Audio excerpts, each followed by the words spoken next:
Think 'Cause pause again. There we go. Okay. Sorry about that. Go ahead, James. It's all We yours. good? Mm-hmm. All And right, well, let's open her up. Mhm. Are we ready to go? Yes, we're ready to go. We ready to record, and we're recording? Terrific. All right, here we go. Welcome, everyone, to the Wednesday, May 6th, 2020 Garrison Board of Education regular meeting.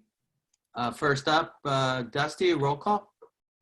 Jocelyn Apicello. Here. David Gelber.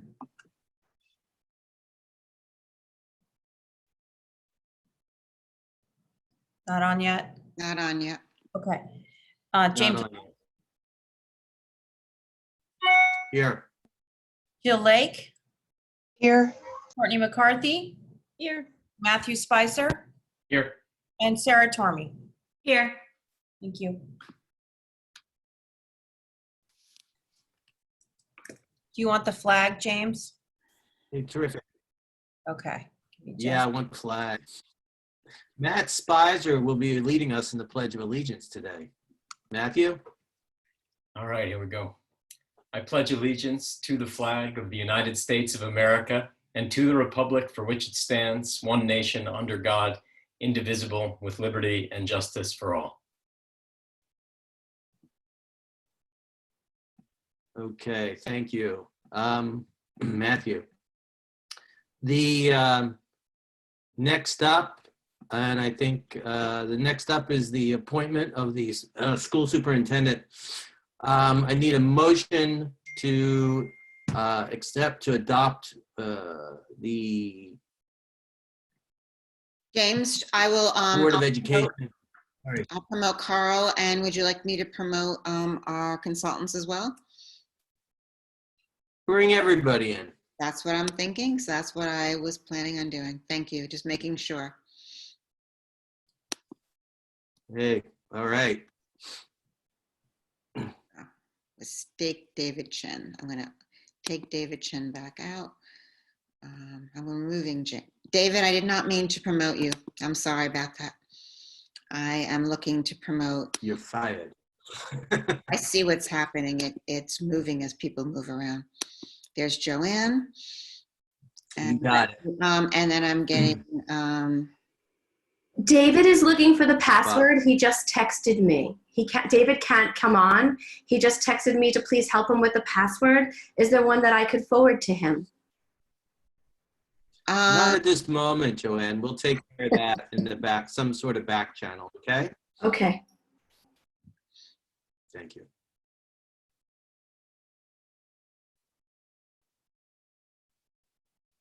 So we have Joanne, we have Bob. Bob, you here? Terrific. All right, we're all here then, right? So far, so good? Good to see you. All right.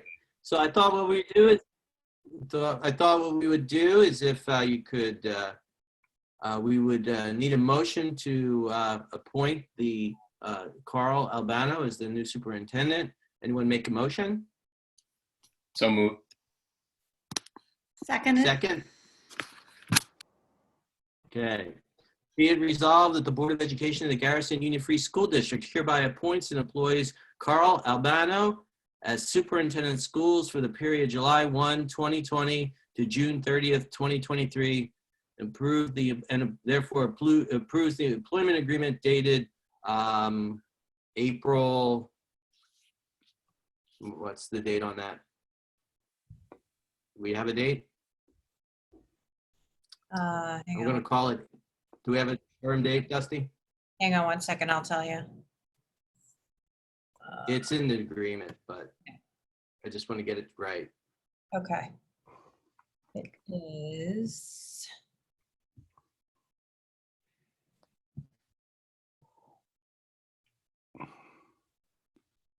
Bear with me. I'm so sorry. It's okay. The beauty of commas is you can pause as long as you want. I think we're in a pause reality right now. Yeah, it's not opening up for me. Oh, wait, I got it. All right. All right, I got it. Hang on. Thank you. I just want to be clear because we're putting this into the record. Yes.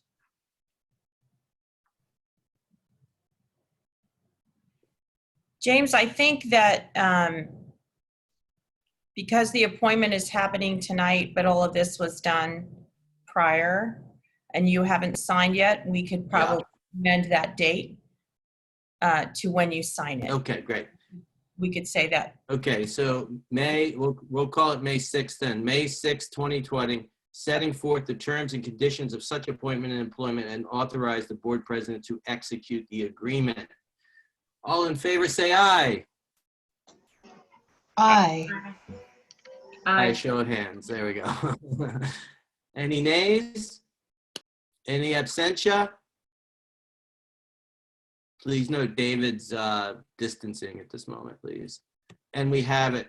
Carl Albano, starting on July 1, will be the new superintendent of the Garrison Union Free School District. Congratulations, Carl. Round of applause.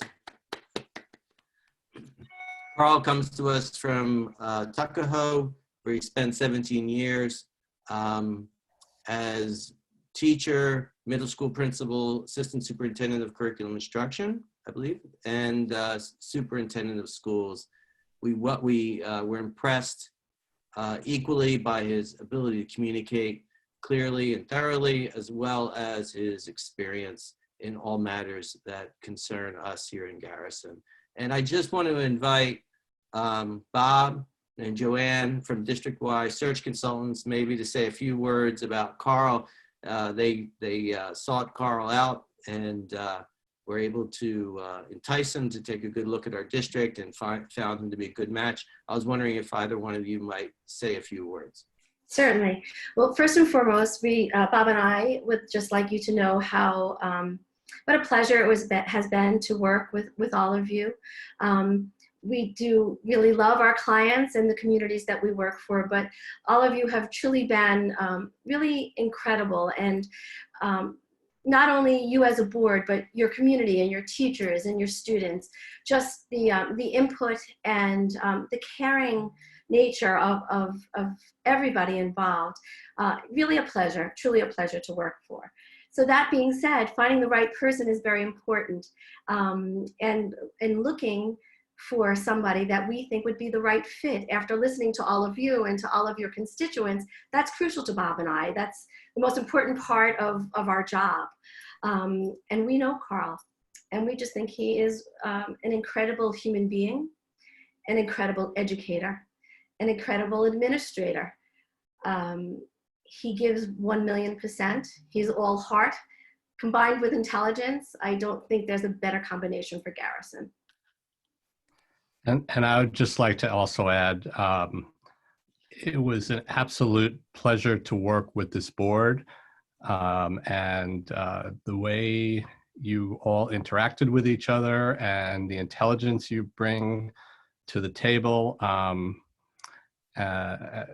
has been just incredible. And we are so excited for Carl. You guys are getting a phenomenal superintendent.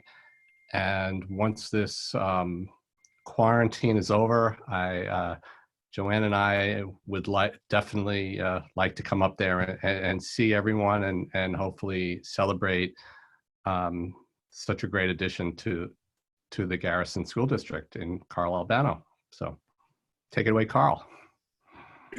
Okay, well, I just want to take a brief moment to express my sincere gratitude to all of you, the Board of Education, our search consultants. This is an amazing opportunity, as I see it. And I'm deeply honored that you have selected me to serve as the next superintendent of the Garrison School.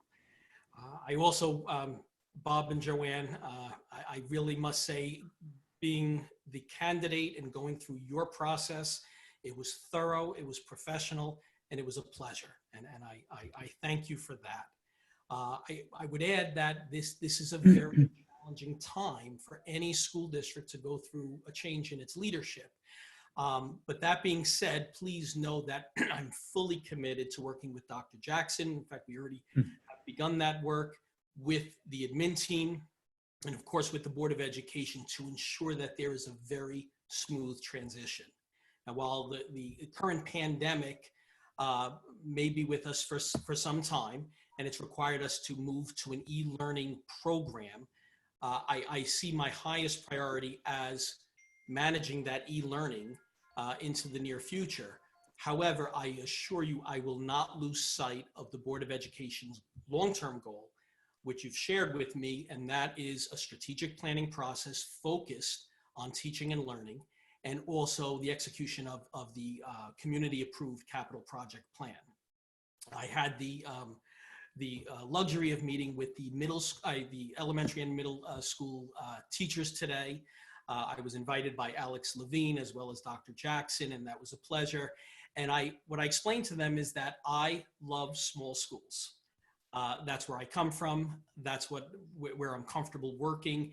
And there are some challenges that come along with the small school district, but there are many, many advantages. And I think one of the greatest advantages is that as your superintendent, I will be able to know every student and every family on a first name basis. And I sincerely look forward to the day where I can meet with everyone, including all of you, face to face, welcoming the students into the school and really, really getting to know the community. So that is my hope for the near future.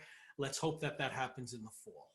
Now, if I may, James and I spoke earlier, if you would bear with me, I would love for you all to meet my family. They're very excited for me, so I'm going to call them over and do a quick introduction. Hello. So my wife, Maria. Hi. Maria's a veteran special education teacher. Maria. My daughter, Ava. Ava's a 9th grader in Mamaroneck. And my son, Carl, who's a 6th grader in Mamaroneck. Hi, guys. Hi. Nice Great to meet you. Hello, guys. Nice to meet you. Well, welcome to the Garrison family. We really look forward to meeting you all and make sure that you're present at events, and we hope that we can connect that way. In the meantime, we have this weird virtual thing that you guys are also engaged in. But I think you're going to really enjoy our community. It's a great place to come on the weekends as well when school's out. And your dad will be able to take you through the forest. He'll know it backwards and forwards. And we have a lot of people here that can show you around. I know there's at least one birder there, right?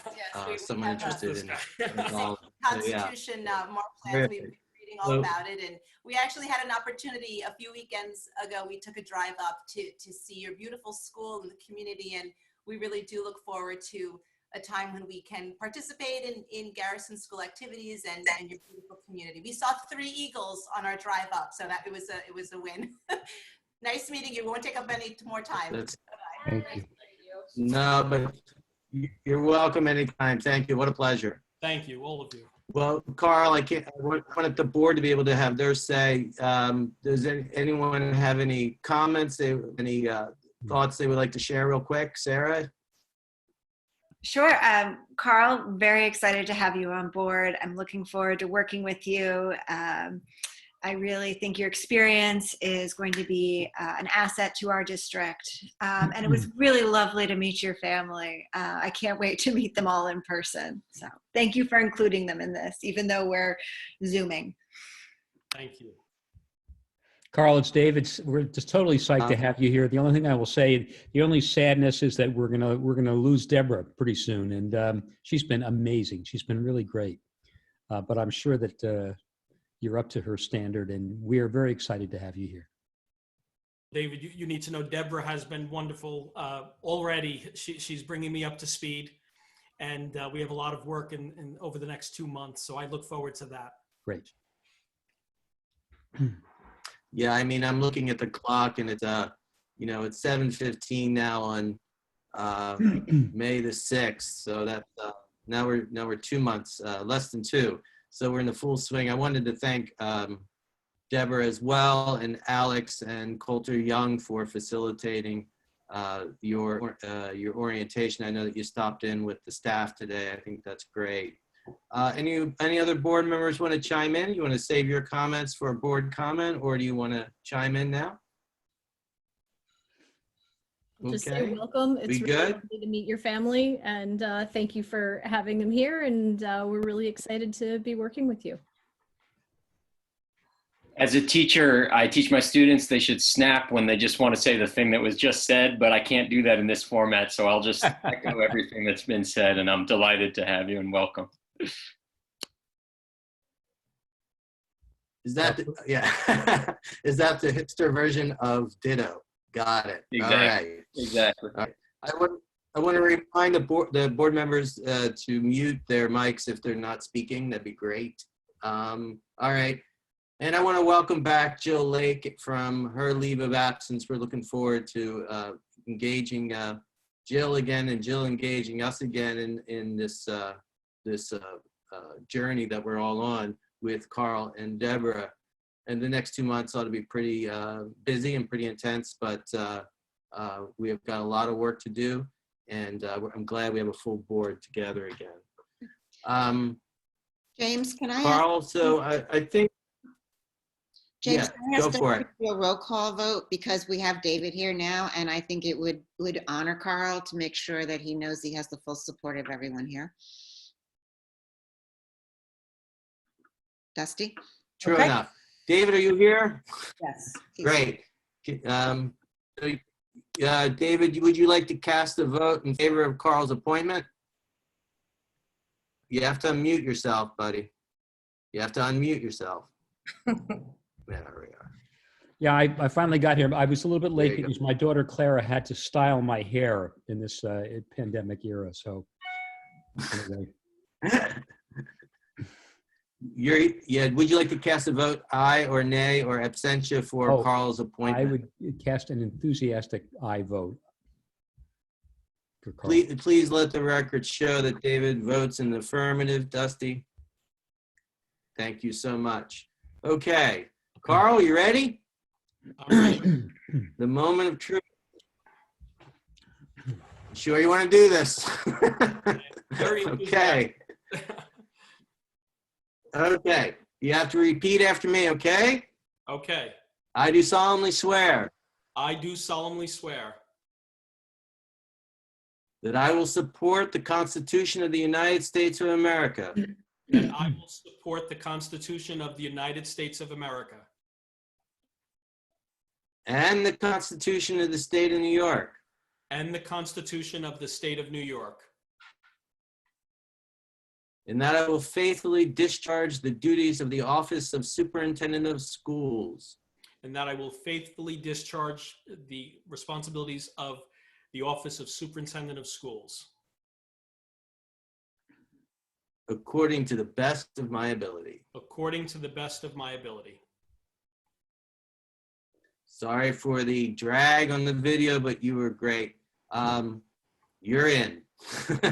We'll make sure you get, Dusty, make sure we get signatures to Carl, and we'll have him on board. But again, Carl's already, just so the public knows and everyone here knows, that Carl's been at it for the last couple weeks, getting to know the board, getting to know us, getting to know the district, and we'll be facilitating orientation accordingly. Look forward to communicating with all the constituents in the community, and being able to set up Zoom chats and Zoom meets so that we can definitely get Carl related and oriented toward the community as well as the rest of the board. So we're going to be able to, we're going to see that into fruition in the next couple of weeks. Okay? Look All forward to right. it. Thank you. Anything else? All right. Deborah, do you want to make a comment? Muted. I will, as part of my superintendent remarks, really add to, and I guess I'll do it now, add to what everyone has said. I'm very excited about working with Carl. He's coming into a very professional staff, one that I have enjoyed and will continue to enjoy. I'm not going anywhere quite yet. He's coming in to work with a very supportive board that will back and has students first in everything they do, and a community that just cares. The more community members I meet, and I really have only lightly touched that as an interim, but I know that you will enjoy a great relationship with them as well. So Carl and I have been talking. He and I have been just sort of sharing things that he will need to know and a lot of the nitty gritty. He has lots of ideas. He clearly is a listener and a communicator. He knows curriculum instruction. He knows finance. He has a love of this district, having just met them. So I think that's really a wonderful, it's a wonderful step you've taken in bringing him on board. And I think this is really a gift that he and I can transition together for a period of time. So we're all here. It's a joy to be here. Every day I enjoy. My sorrow is going to be I won't be seeing any of you likely in person as I transition on. And Carl is not really seeing you in person. So these are really difficult times for everyone. But if anyone can make this happen in a way that feels personal, it's Carl Albano. So really welcome. So I will, Joanne and Bob, if you have nothing to add, I can put you back into the audience as an attendee.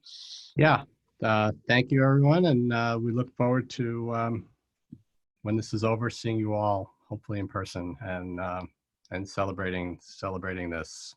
And it's been an absolute pleasure to work with every single one of you. So thank you. And I just would like to ditto that and just say that I truly am excited for all of you and for your students and for your community and your staff. I think it's a beautiful match. Thank you both. Snapping fingers. Excellent. On that note, I'm moving you back to attendee. Don't take that personally that I'm moving you, but here I go. A few more announcements. Next up is the elections, and I've asked Dusty to speak to us about that. Dusty, can you speak to that issue? So the board members, you may have seen What the board. a couple of the emails that I sent, just updating some information. Part of our requirement is to just notify the public in a very abbreviated version of the changes in the date of the annual meeting, the budget vote, and board elections, that they're going to be taking place by absentee only, and the date of our budget hearing, which will be on May the 27th.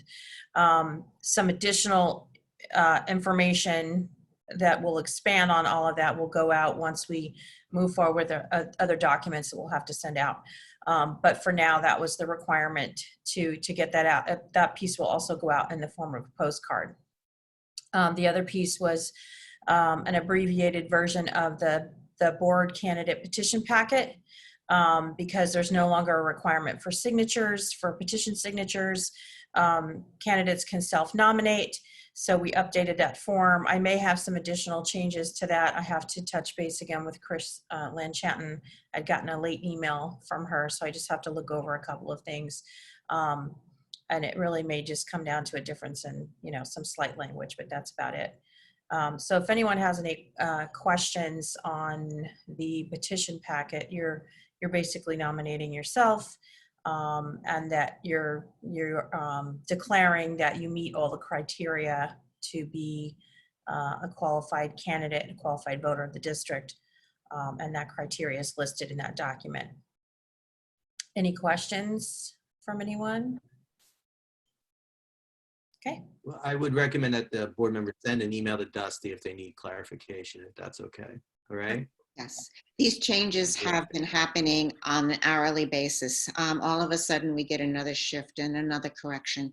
In part of what the governor put forth didn't match the law. And so the changes, as you know, aren't just in one place. So there was continual updates happening right up until maybe a half hour before this meeting. Carl, I wanted to ask, would you be more comfortable as a attendee at the moment, or? Sure. I think that makes sense. Okay, I didn't want to just move you off. I'm not offended, but I will certainly watch the entire meeting. Very careful. Good, there you go. You're going to be moved off. Thank you. Okay. Thank you. Right. Thank you, Dusty. Another couple more announcements. Thanks, Dusty. Congratulations to all the graduates of the 2020 school year. O'Neill, Haldane, and other schools wide and far. So a lot of our we're getting word about where kids are. Guess the graduates, Garrison graduates of 2016 are attending schools, and former students are attending so far Skidmore, Boston College, SMU, University of Chicago, to name a few. We're gathering my predecessor, Ray O'Rourke, was fanatical about getting the names of colleges, but it's important to let everybody know where our former students are ending up. So I will be accumulating a list, and we'll be doing that yearly, I hope, so that we can maintain that tradition. Lastly, it is Teacher Appreciation Week. So I don't think I need to say anything more than that how clear it is that we appreciate teachers, and how clear it is necessary to voice our appreciation for them. You know, it's kind of a very strange time. So I think in these situations, we sort of recognize how important it is to have a professional, adaptable, serious group of teachers to work with, and we thank them for their dedication and their importance in our children's lives and in the lives of the community. It's been a long time since a nation has been reminded how important teachers are and how important schools are. It's been a while since that happened. And every once in a while, something comes along and says, oh yeah, that's really important. And this is one of those moments. So I just wanted to voice on behalf of the board our appreciation for the teachers of the Garrison Union Free School District, and also the teachers on this board. So thank you, Matt, and thank you, Jocelyn, for being teachers exemplars. So thank you so much. Yeah, I mean, I just wanted to say that part of the deal is that one of the important things is that when you're a teacher, your job is to teach, right? So it's my job, and I find myself in this new environment, this new electronic environment, trying to learn, trying to adapt how to use tools I've never learned before. It's difficult. My students have a lot of patience for me and my mishaps on the computer, and but at the same time, they know that I'm trying, and they recognize that. And I've had to change the way I do my business. I've had to change how I teach, how I engage, and it's really meant a lot to me that my students have been so supportive to my learning curve. And I just wanted to give a shout out to our teachers who, this new normal that we're living in, and hopefully it will end one day, but I'm hoping that we become good at this. And the better we are now, the easier it'll be later if we have to return to this format. So thank you all for your hard work. Dr. Jackson, you want to take it from here? Superintendent's remarks? There we go. Unmuted. Thank you, James. And really, again, I know I said this earlier, but it is a pleasure to be having these conversations with Mr. Albano. He's just been so kind and so thoughtful, and that caring comes through. He's educators that care about students are first and foremost, and he absolutely puts students and families and teachers, this entire educational community, in that sort of focus of what his work is. So in no particular order, we have a very long agenda tonight, and I apologize to the board. I did earlier before we started. It is not normal for your agendas to keep changing. But as Dusty found, in a matter of 2 hours, we had 4, ignore the last email, there's a new update, ignore the last one, there's a new update. These are really different times. So when Governor Cuomo came out with the new voting pieces, there's been a lot to think about. It just seems like yesterday we were having a discussion about where we were going to get our voting machines. Do you remember that? And how we were going to vote? That really does seem like yesterday. And now we are sending absentee ballots to every single registered voter in the school district. Figuring out how to print them, get them out, get them back, in ways that we would have never dreamed. So Dusty's I've been able to sort of watch her. We had a very early morning meeting with Chris Lanchanton, our attorneys, and Dusty was able to bring questions up that, as Chris said, yes, you're right. You know, they didn't address it and come back and be able to inform all her districts of some changes. So I'm pleased with where we are with this, but it's not an easy time. Just some other things to just make the board aware of. With all of these changes, we won't be able to have any outside groups use our facilities this summer. And I don't know that anyone's really thought about that. But opening the building this summer to participants is something that at this point the school is still closed unless we hear something different. So I kind of want to just say that to our board, to our community, because I know one thing you pride yourself in is having your community be part of your school. And this has sort of limited some of that, which is a very sad way of thinking about that. And then the next 2 summers, you'll be doing construction, so you'll have other limits to that. And I do want to thank the parents and everyone who's out there talking about let's offer online enrichment programs for our students. One of the joys I've had in my short time in Garrison is watching the enrichment program and the parents waiting for the children to come out and the children excited about the work they're doing. So the thinking that they're working on this and making this online happen and having people work towards that is again just part of the Garrison community. I wanted to sort of just briefly touch on the reopening, what the governor's talking about. As you know, he's closed school until the end of the academic year, and I'll talk about quickly what that means. And we are working as a team to look at what that reopening will look like. We've been asked to submit a plan to SED, but I want to say that there's 3 major considerations that we have to look at for reopening: social distancing, cleaning and sanitation routines, and preparing for waves 2 and 3 as an ongoing initiative. And as I honestly, as a child, at any age level, a student, I can't imagine this environment right now for our young people who are so used to being with friends and being part of that. So our plan will be looking at all those pieces. What does social distancing look like?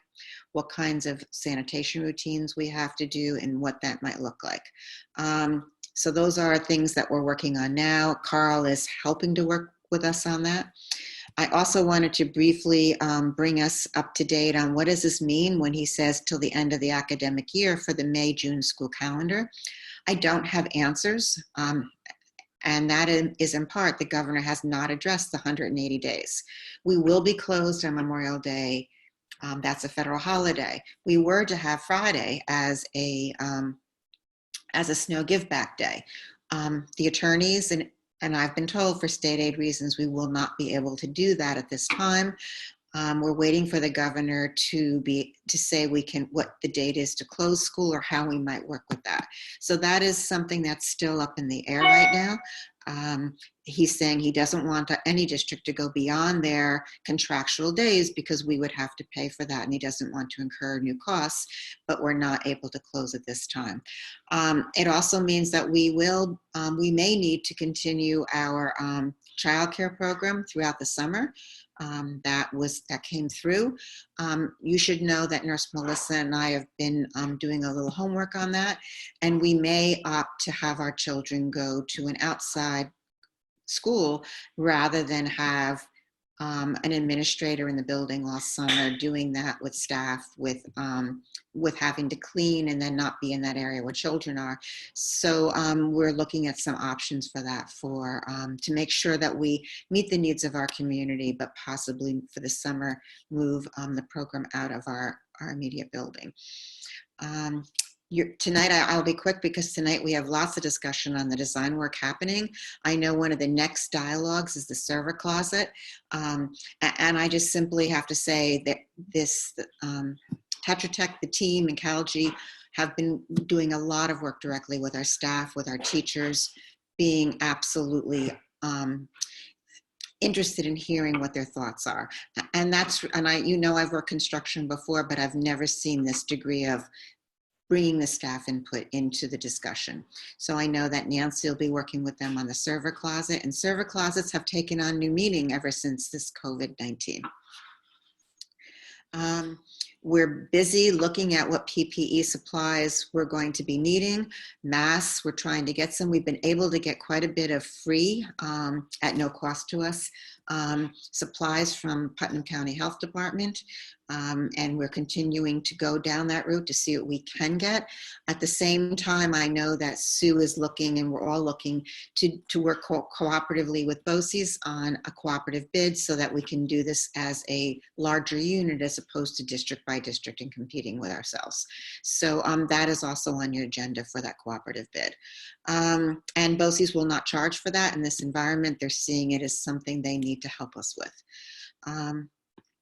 We just before this meeting received paperwork that Sue will just smile about, but we need to, for the federal government, fully document all of our COVID-related costs in order to try to recoup money from the federal government in terms of eligible costs. It looks like they may not include the summer program in that. I mean, summer program, sorry, the child care program, but protective PPEs, equipment, disinfection materials. So they're really looking at actually expanding that allowable costs as we go forward. You will be working on the budget calendar today. Again, we continue to update that. Dusty said this, but I'm going to say it again. Nominating petitions for trustees on the ballot. The deadline is May 11th at 5 p.m. So I want to be very clear on that, and that will be on our website. We're working on an after-action review of what we've done well, what we've been through, what this shift is all about. So on Friday, we're doing a parent webinar, Friday, May 8th. I'm really hoping to hear more from parents about how this is working, what can we do differently. The parents have asked for, is there a way we can have a weekly Zoom or a weekly meeting? Unfortunately, I learned the hard way last time. If I am hosting, videotaping is not easy because it slips behind the screen. So this time I've asked Alex to do any video for me, and I will make sure that we put that together in a way that parents can see that after we are finished. And we were able, by the way, to have an amazing kindergarten orientation meeting. And that we do have the video of, so as parents come forth and are interested in kindergarten, we can share that as well. But as you know, we're just committed to making our e-learning program stronger each day. We have student support teams supporting families who may be struggling, and I really need to thank all our teachers for that work, Ms. Diego, Ms. Van Decker, everyone who's really, Nurse Melissa, who's done all that for us. I really need to thank the parents and all the members of our school community who've been flexible through this process. I really hope that Garrison's going to be that. Well, I know Garrison, not hope. I know Garrison will continue to be a source of strength and support for the students and families through this extraordinarily difficult time. It is, someone said to me, you know, you're here during this, and I have to say I couldn't think of a better time to be part of something that's so critical, and nothing's more critical than our students. So thank you for this opportunity. And yes, you have a few more board meetings with me, as Dusty can attest to, as we're putting them on. So thank you, James. I hope that wasn't too long. Never. Perfect. Okay. Any questions? Questions for Deborah or myself? Yeah. Okay.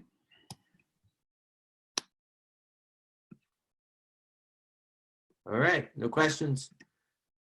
Principal's remarks. Alex Levine, Mr. Levine, you out there? There yes. Good.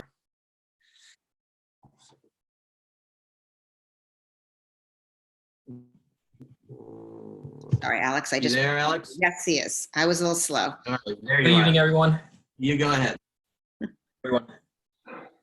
So I would just like, I will try to be brief, but there are a lot of wonderful things to talk about, and I think it's so important for us, as Dr. Jackson is noting, to really celebrate those items as they come. So first and foremost today, as you can see, is National Nurses Day. So to all our nurses, but particularly Nurse Melissa, we cannot truly express our gratitude for all that she does for us under normal circumstances, and now under these tumultuous set of circumstances as well. So thank you so much. We truly appreciate it. And to echo what James had said in appreciation of our teachers, They are demonstrating each and every day how dedicated they are to our kids, and albeit somehow while doing so as full-time educators and somehow as full-time parents, guiding instruction for some of their own children at home. So I commend all of you. We're truly proud of the work you're doing on behalf of the community and our families. So thank you. And just a note in regards to Dr. Jackson, I did want to thank you for your leadership during this time. I think this is a great moment for us to say thanks to you. None of us envisioned this, and I am truly grateful to have had the opportunity to work with you, as David had referenced before too. So thank you. I feel like we are moving in a very positive direction. And on that note as well, welcome to Carl, and we welcome you, and we look forward to working with you in the future as well. A few things that we have coming up in terms of events, and this speaks to the fact, again, to the dedication of our staff, that what we can continue to do in this virtual setting, we are doing everything in our power to do so for the sake of consistency and just for the sake of our kids.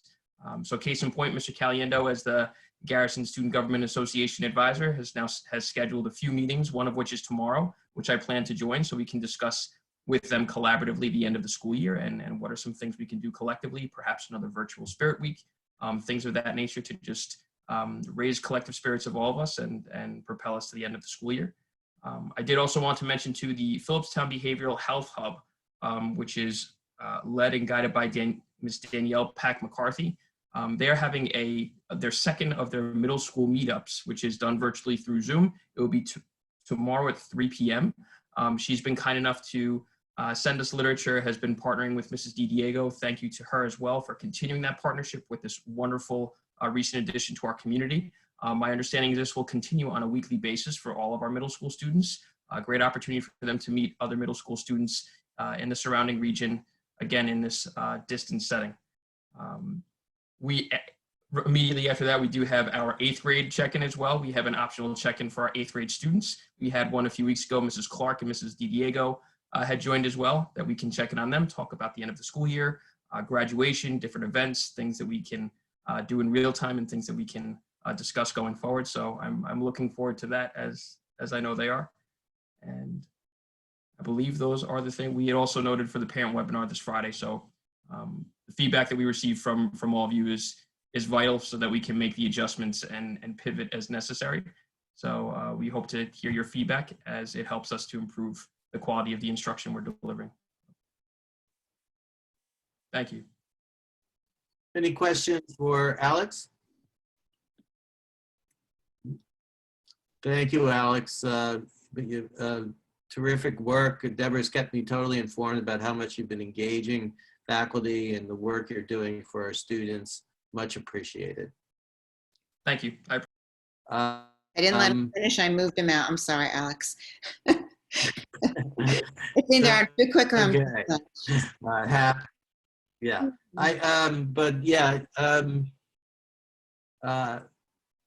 It should be noted that Mike Twardy, Nurse Melissa, and Dr. Jackson here are three, I think, of the people who come to the school to oversee the child care program, and they're on site, and it comes with a certain amount of health risk to that, and we're greatly appreciative of their commitment as well as their selflessness in this endeavor. So I just wanted to say thank you to those three folks. Am I missing anyone else? It is us, and of course the child care workers that we've appointed who are working with us as well. Winter, Samantha, Lillian, and okay, her first name is escaping me, and I'm sorry, I'm on the spot here. But she is, yes, she is just, she's been the glue, and she needed to be out a little bit. But yes, there's one more. I'm sorry about that. Yes, Kim.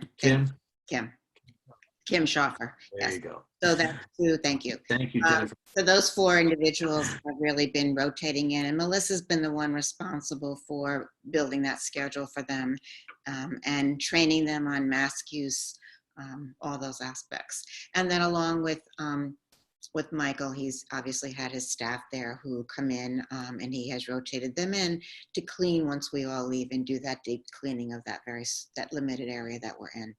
So, but yes, it's us who it is. But it's important that important that the board and the community recognize that, you know, there are people in the building, they are taking risks to support the children of emergency workers and essential personnel, and we're greatly appreciative of their service in this situation.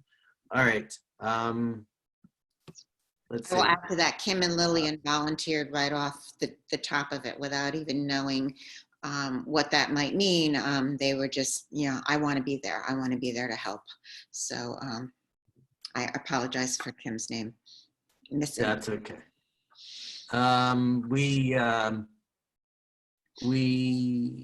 Next up is the Tetra Tech and Calgi presentation. Yes, so I will start by, I know that Dusty has a presentation to put up. I will start by moving forward with, this is Garrett, I'll put up first, promote, because he will be speaking to that PowerPoint. I will put up Rich, because he has some things that he will need to speak to us about. I will put up Eric Wilson, because he is from Calgi, and I need to put up David Chen, because all these wonderful numbers you see, David put into place. Did I just do the wrong person going up? Oh, you're good. You know, I did this right. Thank you. Hello. Hello, Eric. Hello, David. Hello, Garrett. Hello, Rich. All familiar faces to the board. Alrighty. Okay. Hello. So you want to take this is your show here, Garrett? Is that right? Sure. Yeah, I'll start us off. Listen, I know you have a long agenda tonight, so we're going to move pretty quickly. If you have questions, just interrupt and we can slow down for that. I want to start by welcoming Mr. Albano to Garrison. We haven't met in person yet, but we hear great things about you, and I really look forward to working with you, and we'll sit down and go over the project and make sure everybody's up to speed on that in short order. So tonight, I am going to share my screen. Can everybody see this?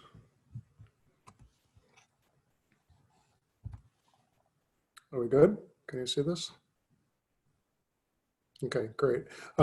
So tonight we're going to spend the majority of our time talking about the schematic design estimate. David Chen's going to go through at a high level some of the work he's done, and that's the main focus of tonight. I do want to show you some images of the casework. We showed it to you last time, but we had a faculty meeting. I want to update you on that.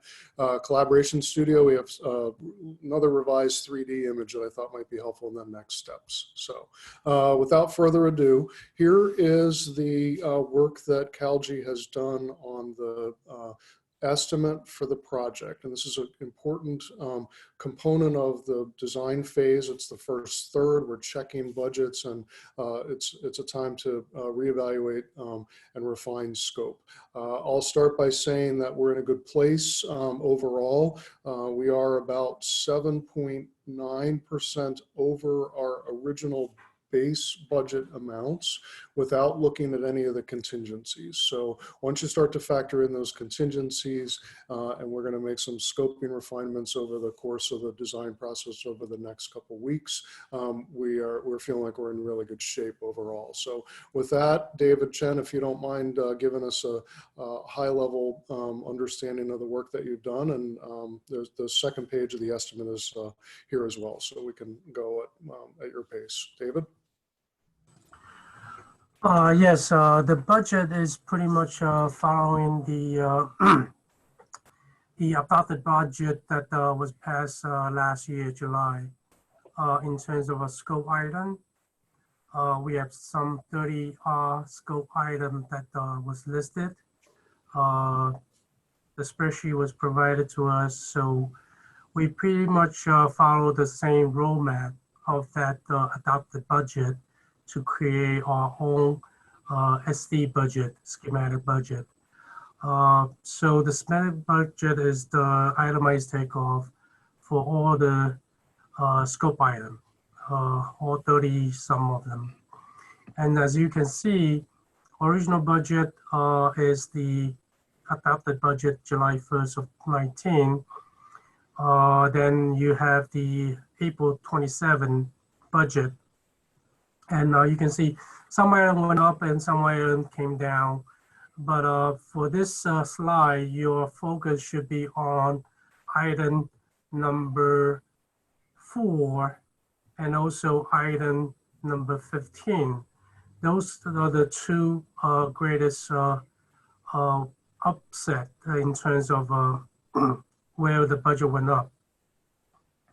So for that being said, and we have discussion with Tetra Tech, moving forward, the focus is on those items that we can define the scope better, and we can find savings in terms of, again, by defining the scope.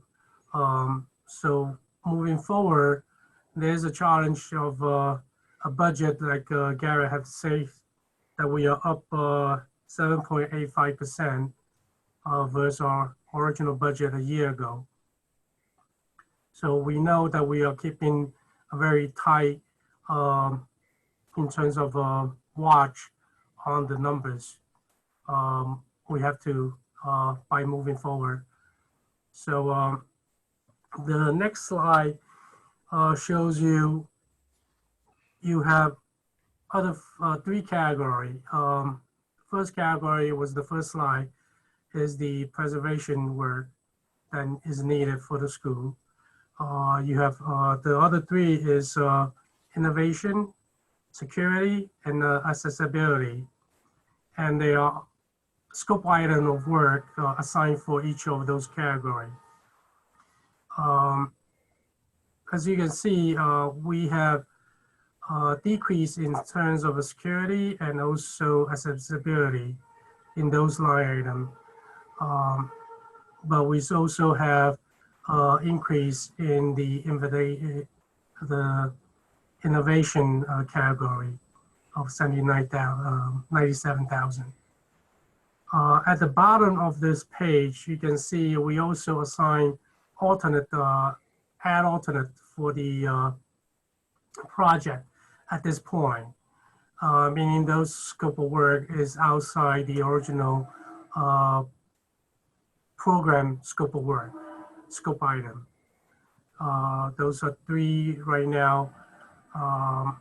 One being the option A versus option B for the playground, and also the exterior asphalt walkway to the upper play area, and the new drywall and concrete gutter is needed for the main entrance driveway. So that's the overall overview of the budget. All this, like I say, number that we come up with in terms of SD budget is backed up with the itemized budget budget sheet that that you probably got forwarded the entire booklet. So if you can spend some time looking through those, you can see the number are not just a lump sum number. Is actually to itemize takeoff to come up with the individual scope item and breaking them down into even more finite scope in terms of what needs to be done to achieve the goal. So any questions so far?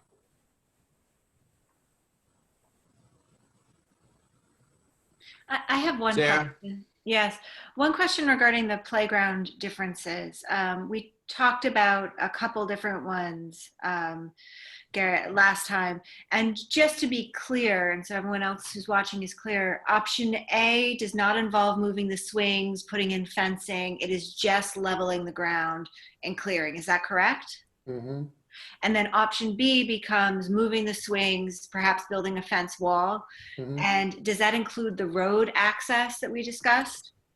Option A includes the road access. It does as well. Okay. Yes. I will add, Sarah, that further conversations with Mike Tuardi and his oil delivery person have determined that they don't need the road access, that they can come in over by the playground in the lower area without having to build that extra road access. So that will make that change to the documents, and that'll represent a savings on the number there, which will allow us to potentially do a little bit more in the playground instead of seeing that money go into the roadway there, which is really good.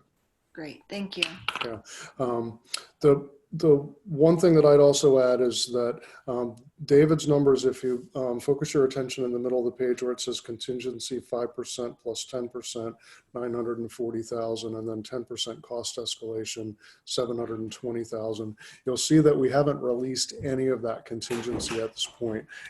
I feel it's very early in the design phase, and there are a lot of unknowns that we're going to face in this project.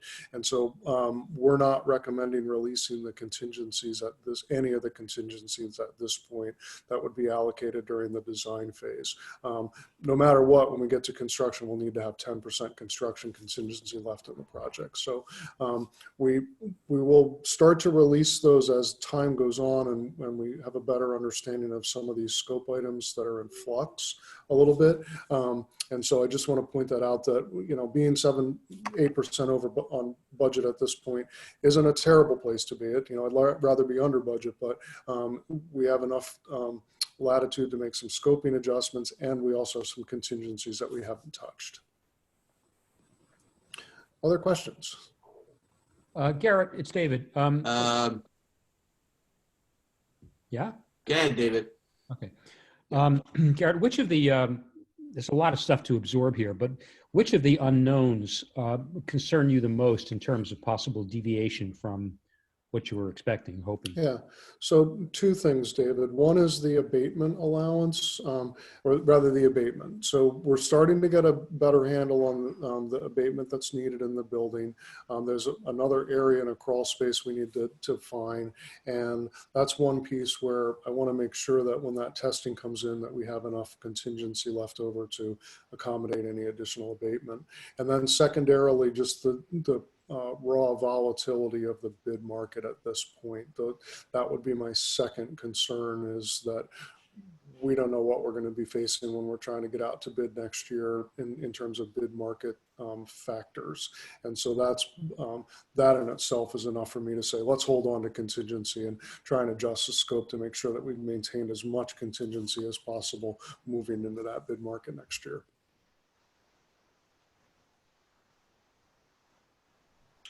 That's a great question, David. About why the bid process is so concerning to you or so uncertain? There are just so many factors that are impacting the economy and bidding and construction. It was hard to know what the bid market looked like before the pandemic hit, and now in this situation, there are many more unknowns. You know, can builders work safely in social distance, for instance? How do you get a masonry wall built when you need workers simultaneously on a scaffolding in a small area? Just one example of the impact that this situation could still be having on construction next year. We don't know. I wanted to ask a question about the two items that jumped a bit. One is flooring and the other is lighting. I mean, that's a serious jump. Is that a sourcing problem, or is that the difficulty with removal, or is that, what's the deal? So there are two different factors going on there. One is from a lighting standpoint. The original scope item for this project was to replace the corridor lights and the classroom lights with LED lighting. And as we as designers started to look at the project, we started to see other sort of ancillary areas that if the project could afford changing lights out, say in the locker rooms in the middle school, or some of the smaller closets or storage areas, we added those into the design documents, thinking maybe we could afford them. This is the really good example of a good idea, but we probably can't afford that. And so one of the changes for the lighting is we're going to recommend going back to the scope item of classrooms and corridors. We've talked to Mike Twardy about that, and he's comfortable with that kind of approach because he can still change out light bulbs in some of these other spaces and get them to LEDs without actually putting in new fixtures. So that's a definition, or that's a situation where the scope, we thought we could accommodate it. We tried to incorporate it. Now we're saying we just can't. We're gonna have to go back to the original scope. For the flooring, we've been real true to the scope all along. So it's still the same amount of square footage, but what we're seeing is some potential increase in costs, and primarily on the abatement side, actually. And so while Turner had budgeted a certain number for abatement, we're seeing in the market that abatement is costing a little bit more. And so that's tending to drive up the cost. We know that flooring's a really important part of this project. And so, an easy way to get that back on budget would be just to say, well, let's do less flooring. We don't think that's the best approach because of the sort of, that was one of the early genesis of this project, was getting the floors replaced, especially in the elementary school. So we're going to have to work with that a little bit to see if there are some ways that we can, number one, do it a little less expensively, maybe, an area or two might be bid as an alternate. And then, the contingency, especially the 5% design contingency, may need to go to that one item in order to make sure that we can accommodate. Eric, can you talk a little bit to the flooring? Because I don't know that the board knows what we heard in our meeting about the type of flooring that we will no longer need. Buffers or strippers or wax. It's environmentally, which may be why you don't want to bring that scope down. Yeah, that's a really good point. Thank you for pointing that out. So the flooring that we had originally thought to use during this project was a linoleum flooring. It's a good environmental product, sheet good, there's benefits to it. In the meantime, while this project has been evolving, the market has expanded the availability of a tile called LVT. It's luxury vinyl tile, and it's a product that's very environmentally friendly from the standpoint of it doesn't need to be waxed and maintained, that it's really a mop and go floor. And so it's a little bit more expensive. There's a lot more available in the marketplace now, and its prices come down to an achievable price point. But one of the biggest benefits to a school district, and we're seeing many school districts go in this direction, is your maintenance staff will not need to strip floors and re-wax floors every single year or whatever schedule they were on to do that. So there's the environmental savings of actually not having to use strippers and chemicals and wax, but then there's also the significant cost savings and time benefit of not having to spend so much effort doing that every year, emptying classrooms out, stripping the floors, and waxing. The board should know that we redo the floors every single year, and it takes all summer basically to do the whole school, and some things don't get done because of that. It's laborious lost opportunity. Yeah. You also do during the breaks, you do the halls again because the wear and tear. It's a major drain on manpower for this district, as Mike said. So as much as we said, if you left a section out, that's not asbestos, the savings isn't there, but then you still need to have strippers and be purchasing all that material. Exactly. So those are the kinds of conversations that I don't know that we shared with the board, but thank you. It's a really good point. Yep. The other thing too is just to come back to how important the flooring is overall, that it's from an abatement standpoint, it's really important, but it's also going to be important to tie the whole building together aesthetically and visually too. So I'd add that in as well. Good. Any other questions? Okay, Garrison. I don't think so. Let's move along. Okay, sounds good. Maybe we'll have So- questions a little bit. So I'm gonna move at a really rapid pace here. So buckle up. Here's the basement key plan. In case people have questions, we can come back and zoom in on these. The first floor key plan. These are the same as you've seen before. We'll spend more time with Mr. Albano to get him up to speed on all the work. The classroom casework. This is exactly the same slide I showed you at the last board meeting, but I just want to say that the day after the board meeting, we had a very engaging faculty meeting where teachers were reviewing this and sharing input and hearing things. And I think we've got a really good consensus that the approach for dealing with the cubbies and the casework along the corridor wall is a really good and solid approach. So I was really happy to see the faculty meeting go as well as it did. Then the design studio and collaboration space. This is the same slide that I showed you last time. Very exciting space, really in a lot of ways speaks to the essence of Garrison schools, I think. One of our key architectural designers did a 3D rendering of this space that I wanted to share with you all, that I think it does a really interesting job of starting to talk about the two sides of the space. The desks and chairs on one side, and then these collaborative workstations on the other side.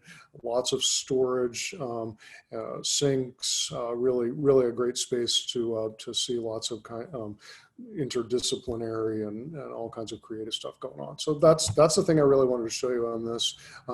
Then I also wanted to just refresh us on the timeline. This is again the same timeline that I showed you, but we've got a check mark next to schematic design. And frankly, folks, for this project in particular, this is a huge milestone to have accomplished and behind us, because you have a change in superintendent. We had a pandemic going on. We brought a new construction manager into the project, and we've successfully completed it, and we're really on good solid ground. So I'm super happy to see that check mark there. And we're moving right into design development next, and that'll be done in August. Next steps, this is the last slide. So we're into the design development phase. We'll want to do a presentation to the board at some point in the near future on the HVAC, the new heating system replacement, securities, and phone. As Dr. Jackson mentioned, we're working on the server room design. We can share that as well. Play area scope finalized. As Sarah mentioned, that's still a little bit in flux, and we need to refine that and nail it down. The big thing we're waiting for is the survey. Once that's on the agenda for tonight for approving the survey.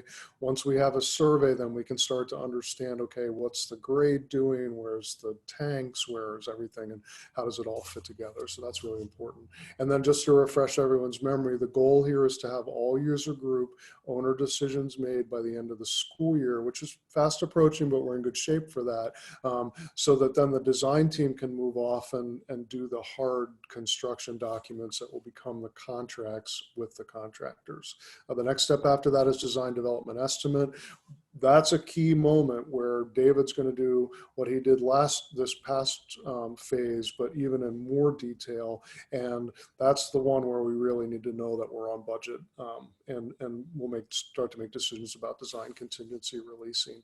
And then we're off. When does number 2 happen? Okay, so number Sorry, 2. Garrett, when does number 2 That's happen? fine. So number 2 is design development estimate, and that will happen in August. Okay. Okay. So we'll finish the design development phase. Right. Yeah. I just want to call on the board members who are engaged in this process in a more discreet manner or a more intense manner, or who have been on the facilities committee in the past, definitely sink your teeth into work this summer on this particular task. I would call on them to do that. Okay. Yeah, good. And then construction documents and submission to SED in the fall. So November timeframe for that. We're in really great shape here, folks. And in spite of all the challenges, I think we're doing good. So that's our presentation for tonight. Any last questions?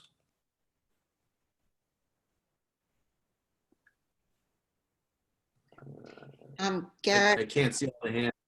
Okay. Garrett, also on the agenda tonight, and I don't want to miss this, but we are actually approving a a It's two, yeah. I'm sorry, the, It's the geotech and yes, the the tech. survey. the survey on the testing. Mhm. And that came on all of a sudden to the board. I thought maybe we were under number, but we're close. You have the meeting. So I wondered, while I have you all on, could Rich maybe, give us an update of what you're asking the board to approve so we can get a PO out immediately? Mhm. Rich, you need to unmute in order to, Okay, yep. you can hear me now? Yes. Yeah, good. So we need a topographic and boundary line survey done, and we also need a geotechnical survey done in order for us to complete our design. So we went out and solicited some proposals, and I don't know what the board has in front of them right now to look at. Maybe I should just talk about it, I suppose. We solicited two firms to give us prices for the topographic survey. And one that we feel is the best price, here I have to look over at my other screen, is, can I say the names of the contract? They actually have it all, but it's farther Oh, down the agenda. I was a little worried that you would all leave and I would be explaining these different bid companies. Oh, okay, you go So ahead. I just felt better having you do it. Okay, all right, fine. So we solicited two prices, one significantly lower, and it's a firm that we would recommend that you use. And their price is, so there's two options.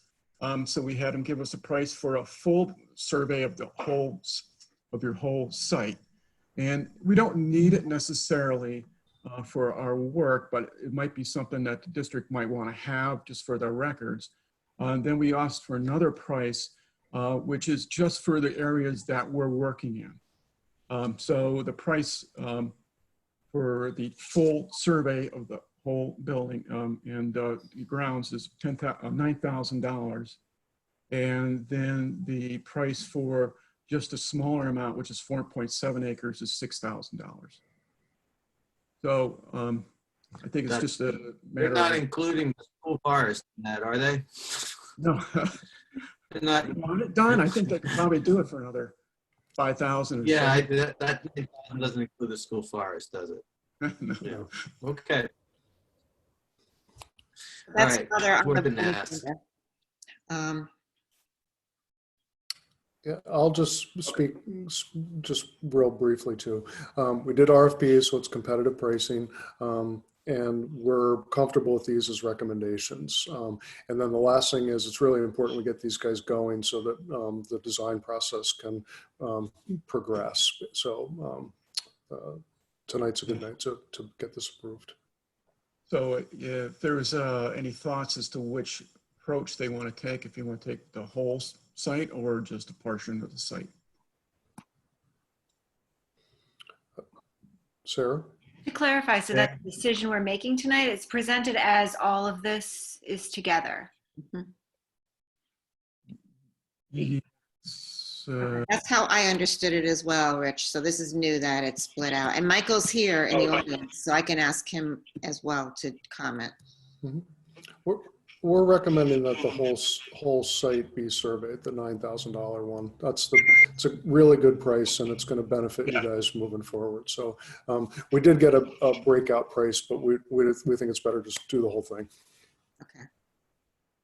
It might be useful in another context is the deal, right? Oh yeah, and something might come up during construction and we'll be like, oh great, we have a survey. So it's good to have. Yeah.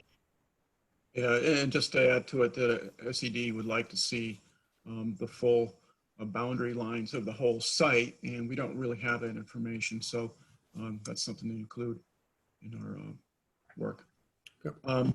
Then the other part is if I can move on to the geotechnical. This is a good time. Sure.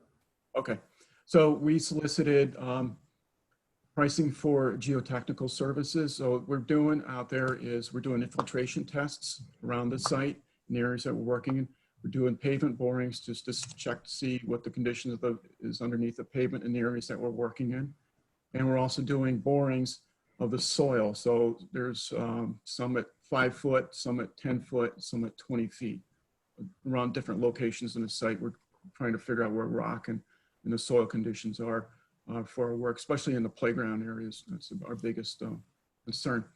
So, so we solicited 4 proposals, and I'm going to have to look at this.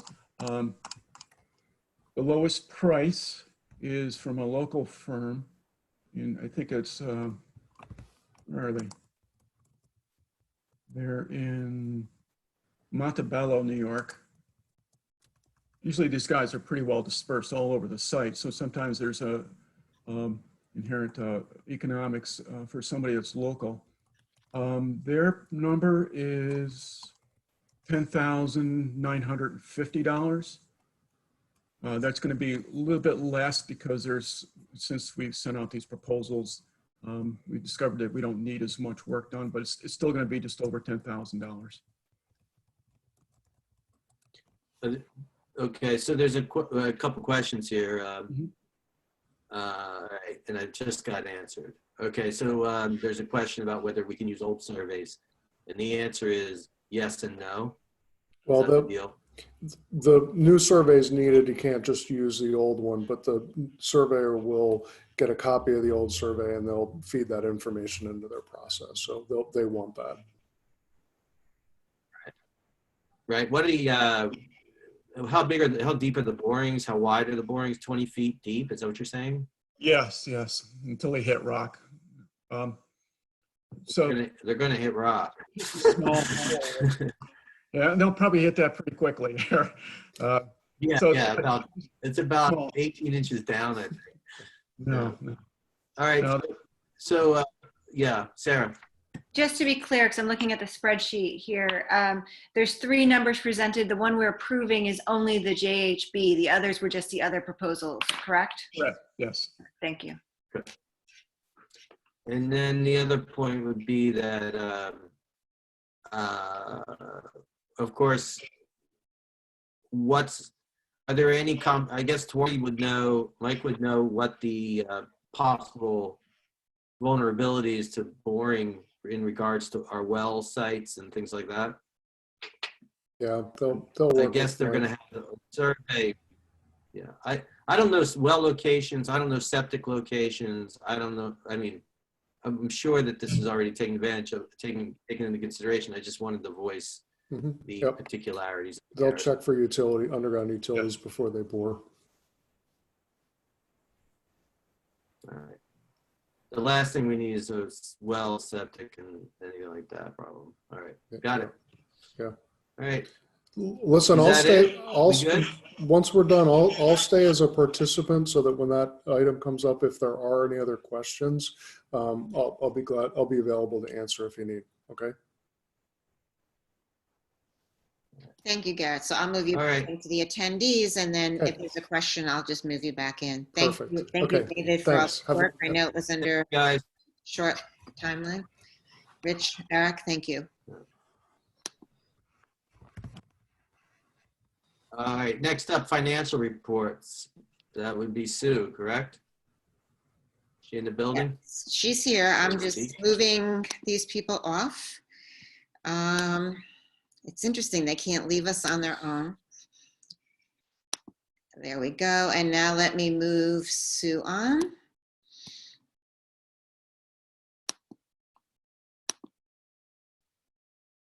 What? Okay, thank you, Mike, for that. Septic and wealth maps. Hey, Sue. Hello, good evening. How are you? I think we're okay. All right. Good. David went somewhere. He's okay. Okay, I'm going to start with that if you don't mind. Go for it. I'm going to start with the treasurer's report. We have the February treasurer's report there for the multi-fund. We started out the month with $1,218,059.58. We transferred in 800,000, got about $4,445.25 for state aid, and other miscellaneous receipts of $4,800 885. We had overall disbursements of just under 1.2 million for the month of February. So we ended the month on the multi-fund with 861,670.95. And for the investment accounts, we started out the month of February with 9,219,344.53 and transferred out the 800,000 to the multi-fund. Had interest of 2,593.23 and ended out the month with 8,421,937.76. So are there any questions on that?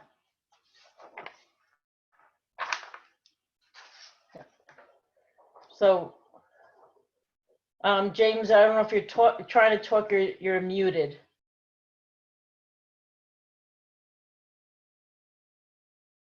Any questions on that? Sorry about that.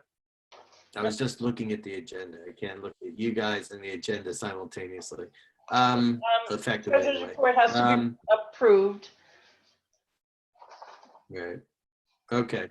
So I need a language for that. Okay. So I need a motion to accept the approve the treasurer's report. Someone? Seconded. Second. All right. All in favor of accepting the treasury report for February 2020, say aye with your hand. Aye. Aye. Aye. Nays? Nays? Okay. Okay. The ayes have it. All right. Budget status and revenue status reports.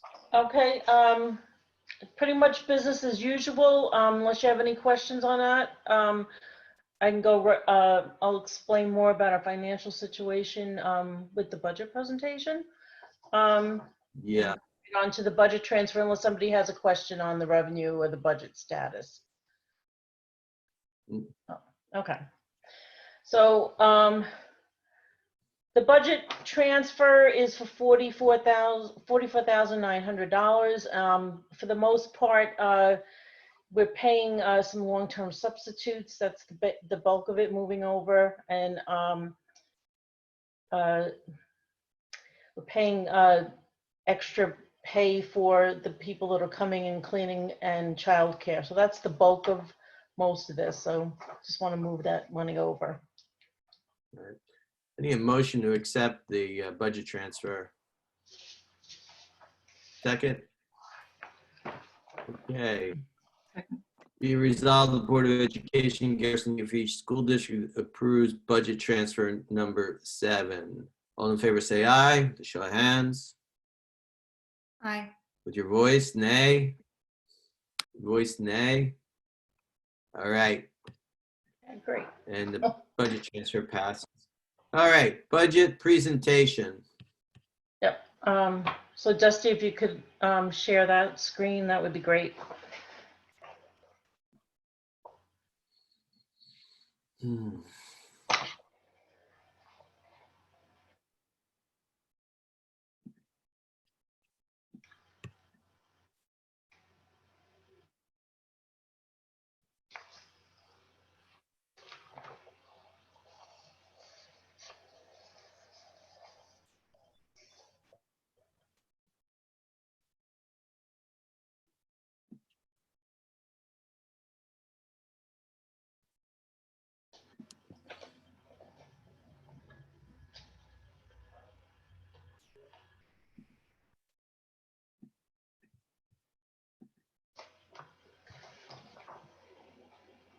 Okay, here we go.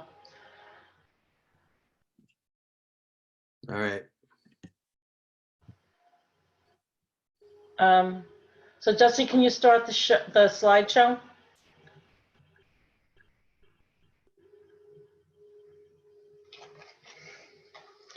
So anyway, this is the budget presentation. You can go to the next slide already. Thank you. Yep. Let me minimize this. Sorry. Anyway, this I'm trying to move this my thumbnail here, I can't see the screen because it's in the way. Hold on a minute. Okay, I'll read it from here. Okay, we have the final budget presentation before the board adopts it. This is the general support area. We have an overall increase of $23,976. Most of the increases in this area would be salaries. I don't know if anybody has any questions about the particular area, but this is all our Board of Ed expenses, a central administration, that would be the superintendent's office, the finance would be everything in the business office, and our auditors. Staff is actually mostly our legal expenses and you know, the copiers and that type of thing. Central services would be just the upkeep of the building, and special items are things like insurance and dues for this district. So the next slide, please, Dusty. Thank you. The next section is instruction, and this is our biggest increase. And I know I've mentioned it before, but it's been a while since I presented on the budget. We kind of were on hold. So our biggest increase is in special education and general education. Most of that is due to tuition expenses and salary expenses increases. And go on to the next slide. Okay, and then our next section, I have Tuition is, yep. I'm sorry, tuition is tuition for our high school students, correct? Tuition, yes, for the most part, yes, our high school students, and we have some students that go to for special services. Right. Okay. So, all right. Okay, any other questions in Thank that you. section? Okay. The next section, I have pupil transportation, and what we call undistributed transportation is our district transportation. And the only reason why this is going down is that last year we bought a van. This year, next year we're not planning on buying a van. And the undistributed is basically employee benefits, debt service into fund transfers. The net change in that is minimal. It's about just about $4,000. So any questions on that? We can go on to the next. I have a question, sorry, Sue. Sure. Regarding transportation, this is based on a normal schedule, correct? This is based, yes. Okay. We didn't, we have not, we haven't changed the budget due to COVID at this point. But right I now. just wanted to clarify. I understand that there's a lot of unknowns. Yep. This would be business as usual, transporting our students like we normally would. Thank Yes. Okay, so the next slide, please, Dusty. Thank you. So our overall increase in this proposed budget is $320,284, a 2.9% increase, which is really basically the same as the last presentation. I didn't really see any way that we could cut this, and I'm not really sure that we should at this point. So we can go to the next slide. So how do we get the money for this? This is the breakdown of where the money's coming from. $944,606 is coming from basically our reserves and fund balance. Interest in other would be about 40,000, and state aid, which is down slightly, is 881,457. Now, the number that I have plugged in here on the state aid is the number that was received recently from the state. This includes the federal CARES funds money. So if this is probably the best case scenario that we're going to see with the budget going forward for next year. There are talks about cutting this number going forward for next year. I've heard everything from looking at it quarterly, cutting it 5, 10, even up to 20%. Now, it wouldn't be this whole 881,000 number. If they cut, they're cutting the foundation aid. Our foundation aid, if they were to cut it, say 10%, that would mean 55,000 for us. If they cut it 20%, obviously that would be like 110. But we don't know where that's going at this point. So you can go to the next slide, Dusty, please. Okay, so this actually is just a bigger breakdown of the revenue source that I normally would just do to show you exactly where the money's coming from in our fund balance, and we have a debt service amount, we have retirement. That's where the 944,000 would come out. Our interest is 17,000, and I'm afraid that that's probably too high at this point because interest rates are now 0, but I haven't changed that as well. Miscellaneous is just other funds that we get from outside sources, like BOCES refunds and other little things, grants and stuff. And there's our state, and you can see that the state number went down. It mainly went down because our building aid has gone down because the debt that we have currently is falling off. So we have a tax levy that we're proposing of $9,503,653. Can you go to the next slide, please?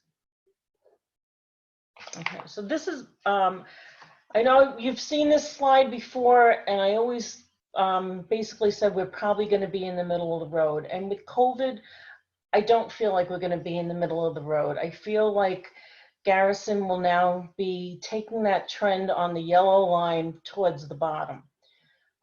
We're going to be dipping more into fund balance. If they cut funds on the state level, we'll be dipping more into fund balance. If we don't pass our budget, we'll be dipping even more into fund balance or having to cut the budget.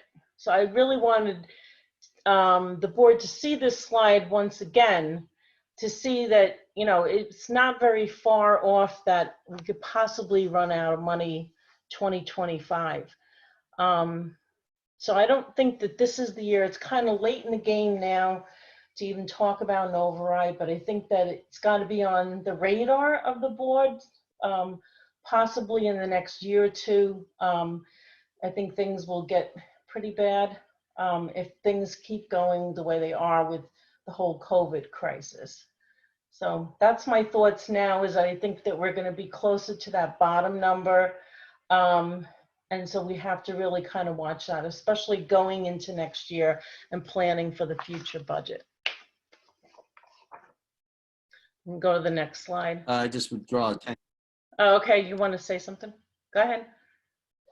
Yeah, I think that's an important slide that you just showed us. It's a slide I've seen a bunch, you know, and I think in a good economy, this slide, you know, it can go up and, you know, the trajectory of our fund balance can go up and down with the right chemistry of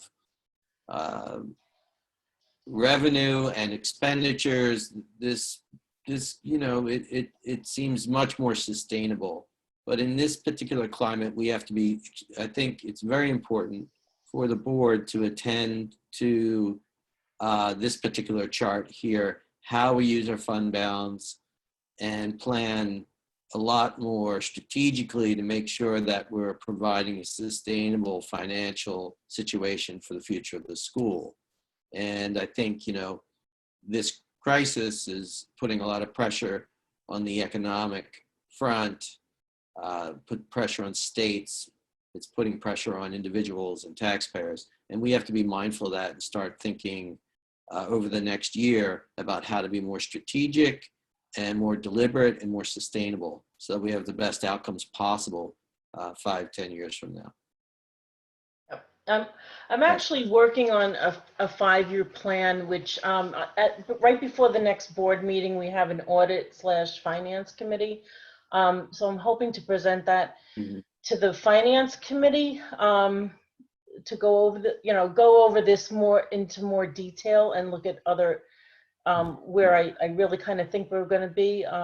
It's kind of hard to predict. Everything's changing, like Deborah said earlier. It's changing within the minute, it seems. So, really just looking forward. I don't think that next year is going to look so bad, because if you look at history, when we've gone through economic crises, it takes a year or two for it to start hitting budgets. But I do have a concern about our budget passing this year, because people are, are feeling the pain, and it was quick and immediate. So. Sue,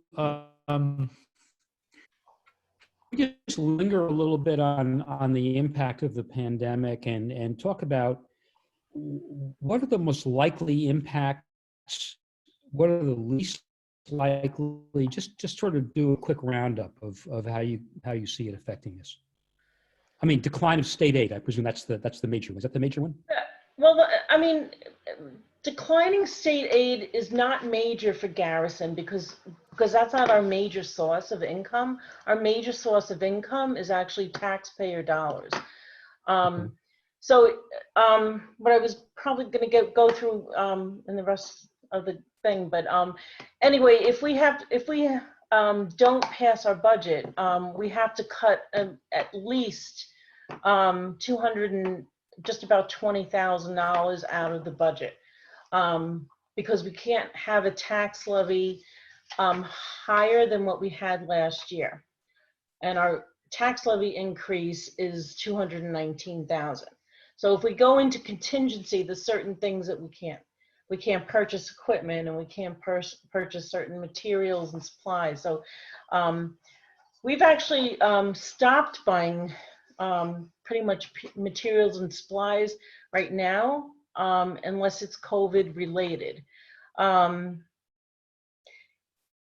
So I see a shift in that. I just see a shift in what we're doing here in education. I mean, obviously, your children, students are not in the building, teachers aren't in the building. So we're trying to rev up the technology. So I see a shift of where expenses are going.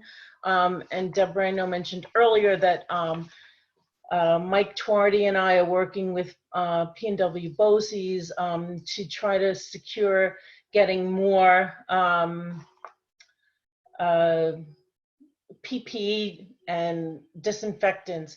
It's hard to compete. Garrison's hard to compete with these bigger schools around us. But if you think about it, we have about, say, 60 adults in the school on an everyday basis, and then just over 200 kids. So, we have close to 300 people in the building every day. If we have to have PPE every day, we're in session 180 days. Just, and that PPE may have to be changed several times a day. We're talking thousands, tens of thousands of pieces of mask and gloves. So we're working on that and planning on that. So I see a shifting of cost. I see that we possibly will lose money with tax revenues.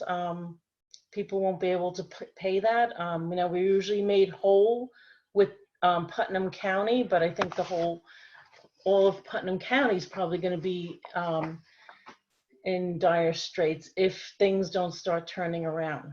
So, I mean, I see economies starting to come back. Other communities, not New York, but around us, are starting to open. So maybe things will turn around quickly. But at this point, we're planning for it as best as we can. And it's really got to keep a close eye on it, because I think things could tumble a lot quicker than you think if things don't start picking up within 6 to 9 months. So I hope that answers your question, David. Thanks, Sue. That was very helpful. Okay. So we can move on to the next slide then, Dusty. So this is actually just showing you the tax levy levies that we've had. And, for the last 4 years, we've been around the 2% mark. We can go on to the next slide. And this is just showing you the tax rates for Garrison. We're having an estimated increase of 50 cents per thousand for Phillipstown, and an estimated increase for Putt Valley of 23 cents per thousand.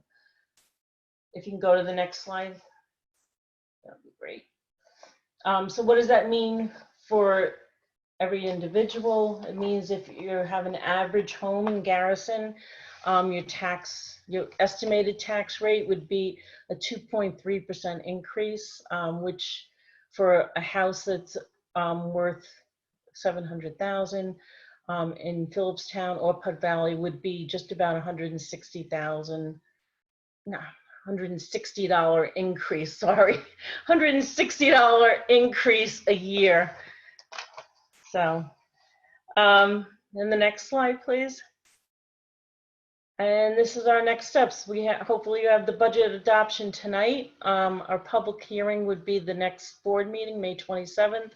And then June 9th is the budget vote. And please note that all ballots will be mailed. Again, this is a big undertaking. I know that Dusty's been working really hard on this. It's just to mail out over 2,000 ballots to people in Garrison. So that will be going out. I'm not sure exactly when. They have to be received no later than 5 p.m. on June 9th. And I'd say make sure everybody votes. Any more questions? Any questions? Okay. One thing that we have to think of is when we have a dip in state aid. Jill, you have a question? I do.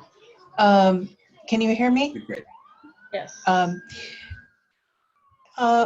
Will the budget mailing be prepaid, or will our taxpayers need to put a stamp on? No. I'll answer that. I'm sorry. You can answer. So we both. Yep. No, there will be stamps on them. You know, when I was talking about the budget earlier, that my concern, you know, normally the amount of voters that we have come into Garrison and actually vote in the school is about maybe 250 to 400 people. We have over 2,000 registered voters, so I don't know how that's going to shift our budget vote. So, you know. And according to the regulations, Dusty will be mailing everyone home a ballot with an envelope that is stamped. So everyone will receive a stamped envelope. We will know it's official because they need to use that envelope and only that envelope to return the ballot to us. So that's something we're working on. So you will have that already stamped. You will vote. You will put it into the envelope, return it. We also know that there's tremendous questions on opening the ballot. We understand it has to be live streamed cameras that watch us open those envelopes. So we will need to work with Edutech to make that happen, because when they're opening, they need to be 6 feet apart. So it's a process. So the details in this are tremendous. We also need to mail the postcard, do some other mailings. They would be separate mailings. But every registered voter, qualified registered voter, would receive the ballot to their homes that they would have to return. And I think, Dusty, the other part is that we will have, because we do voter registration, we will need to have a date that Dusty's available, that people who have not registered can come to register. So we decided we would put a note on the door. They could come to the school door. There'd be a number for them to call. She would come and get their information and register them if they're not registered. So those are the kinds of details that we've been working out. And we have dates for all of that as well. Dusty, anything to add to that? The one thing which Sue mentioned is that the ballots are due back, have to be received by me as the district clerk by 5 p.m. We cannot even begin to open those ballots until 5 p.m. So we won't be able to start actually opening ballots and canvassing the vote and counting until 5 p.m. Sarah? Thank you. Sarah?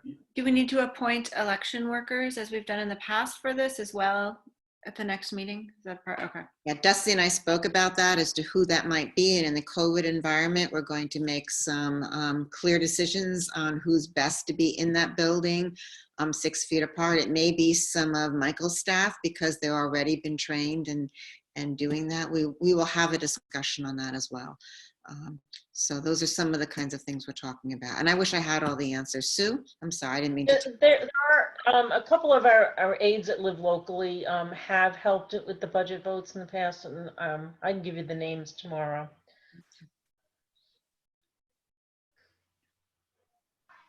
So. Yeah, it's important to recognize that it's a chance for people to, you know, voice their support for the school and our endeavors here. And this is a different kind of thing. Usually they have to go and vote. Now they're going to have to go to their mailbox. So we should be mindful of that.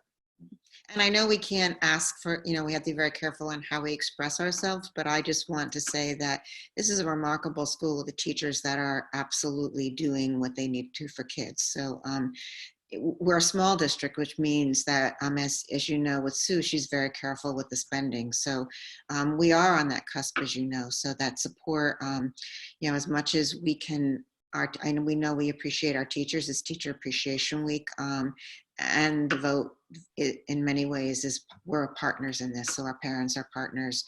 And so getting the word out to the community about what we've been doing and how we have shifted and that work we're doing is key.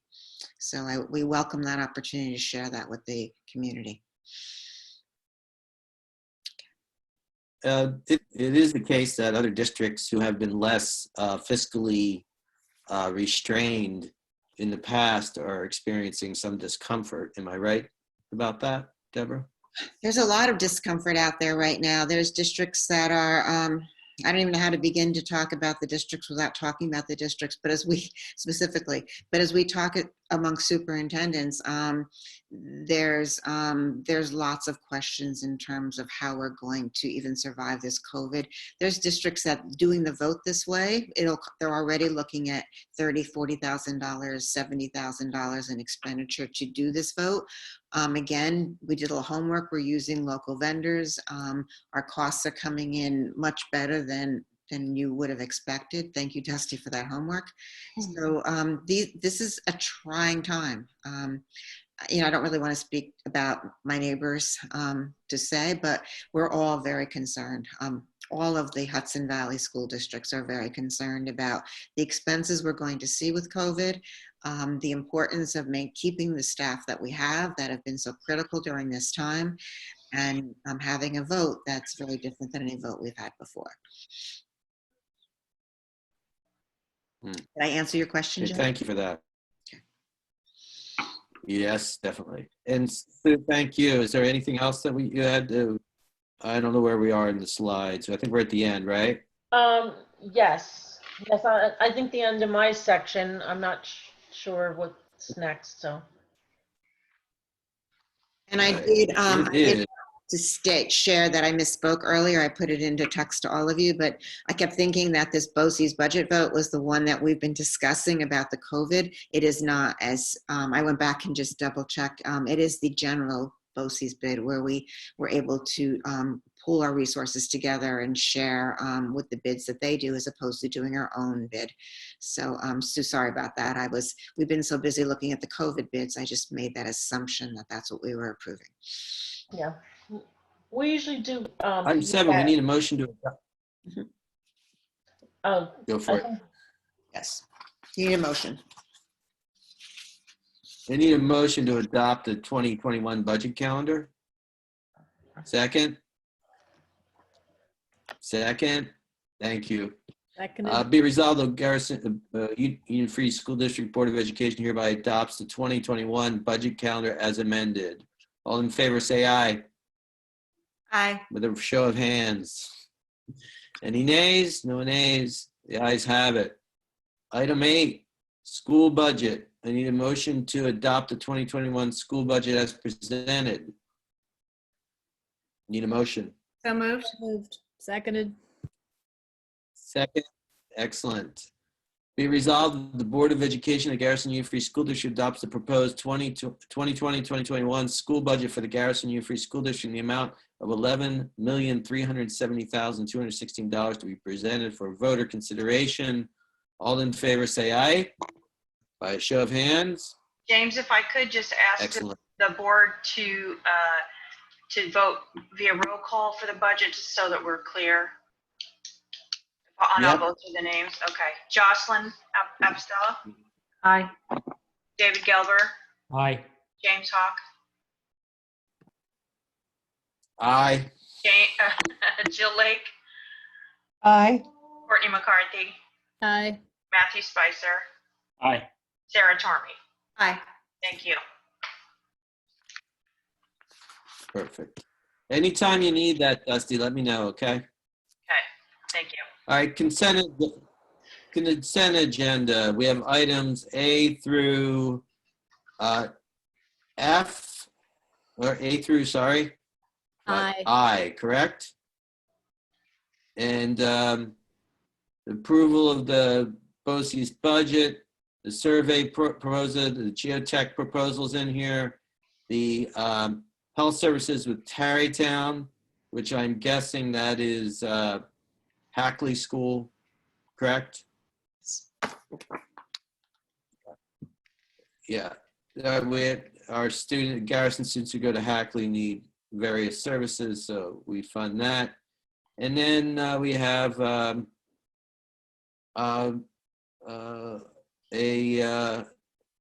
someone coming back to us. Beth Murphy's coming back for the purposes of training.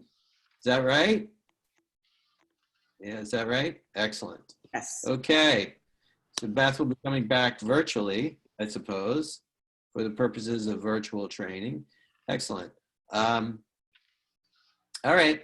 So, and then there's a letter of support for the Greenway project, and I will need to abstain from that particular consent agenda. Okay. So all in favor, this is what I need. I need a motion to accept the consent agenda B through I. So moved. Second. Second. Be resolved, the Board of Education accept consent agenda.